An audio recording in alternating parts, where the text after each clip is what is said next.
পাটোয়ারি ভাইয়ের উপর ডিম নিক্ষেপ করা, রাস্তায় মেয়েদের নেকাব ধরে টানাটানি করা, তাদেরকে হেনস্থা করা, মারধর করা, ভোট চাইতে গেলে তাদেরকে হেনস্থা করতেছে। এবং সর্বশেষ আমরা যেটা দেখলাম, শেরপুরের জামাত নেতাকে একদম ইট দিয়ে থেতলে মারা হয়েছে।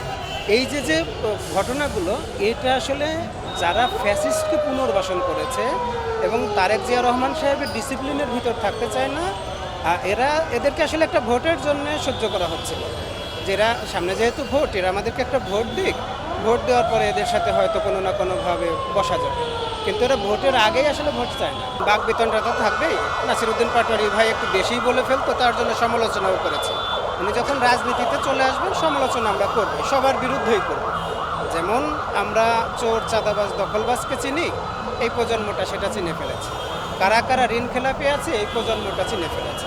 কারা কারা সন্ত্রাস, দখলবাজ আছে, এই প্রজন্মটা চিনে ফেলেছে। এবং ভারতীয় প্রেসক্রিপশনে কতজনকে কোন দল থেকে নমিনেশন দেওয়া হয়েছে, এই প্রজন্ম তো চিনে ফেলেছে।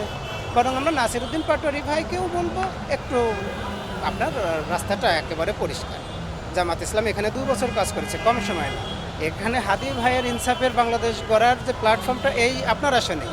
বরং আপনি একটু মানে কি বলে এটাকে, সমঝোতা নিয়ে চলে না। 12 তারিখ আসতে দেন। যদি বাংলাদেশে কোনো জায়গায় আগে ভোট গণনা করা হয়, দাবি থাকবে যে 8 আসনের ভোটটা আগে গণনা করেন। আমরা আগে ওই হাদি ভাইয়ের জায়গায় নাসিরউদ্দিন পাটোয়ারিকে একটু দেখি। হ্যাঁ, আমাদের খুব ইচ্ছে, একদম সাধারণ জনগণের খুব ইচ্ছে। তবে আমরা একেবারে আলাদাভাবে নাসিরউদ্দিন পাটোয়ারি ভাইয়ের উপর নিক্ষেপ করা হচ্ছে, এটা হচ্ছে সেটা না।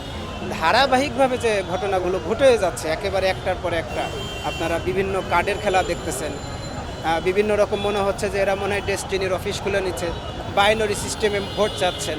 এগুলো বাদ দিয়ে দেয়, এগুলো মানুষ আর দেখতে চায় না, মানুষ এগুলো পছন্দ করতেছে না। যাদেরকে ভোটের জন্য লোভ দেখাচ্ছেন, ওনারা রিক্সাওয়ালা, ওনারা মাঠে ঘাটে কাজ করে খায়, শেষ বয়সে আর হারাম খেয়ে আপনাকে ভোটটা দিতে চায়। আমার কথাটা বুঝতে পেরেছেন? আমার কথা বিশ্বাস না হলে গ্রামে গিয়ে দেখেন, আপনার ভোটারদের কাছে গিয়ে দেখেন। সব থেকে আশ্চর্য লাগতেছে, আপনি দিনের বেলায় যাদের কাছে ভোট চাচ্ছেন, আপনার একজন কর্মী সন্ধ্যার পরে যে তার কাছ থেকে 100 টাকা 200 টাকা নিয়ে আসতেছে। আমরা অপেক্ষা করি, আমরা আপনাকে সমালোচনা করবো না, শুধু মনে করিয়ে দিলাম, একটু অপেক্ষা করতেছি। 12 তারিখে ইনশাল্লাহ ভোট দিব এবং ভালোভাবেই ভোট দিব। আপনারা বাধা দিয়ে দেখেন, আমরা ভোট দিয়ে দেখি কতটুকু হয়। আইনশৃঙ্খলা রক্ষাকারী বাহিনী সর্বোচ্চ সতর্কতার সাথে কাজ করবে, আমরা বিশ্বাস করি। আমরা বিভিন্ন দলবল ঊর্ধ্বে গিয়ে, একেবারে সব মতের ঊর্ধ্বে গিয়ে আমরা এবার চেষ্টা করব যে ভোটটা যেন একজন সাধারণ মানুষ নিশ্চিন্তে, নির্ভয়ে ভোট কেন্দ্রে গিয়ে দিতে পারে। 12 তারিখের পরে ইনশাল্লাহ ইনসাফের বাংলাদেশের একটা সূচনা তৈরি হবে।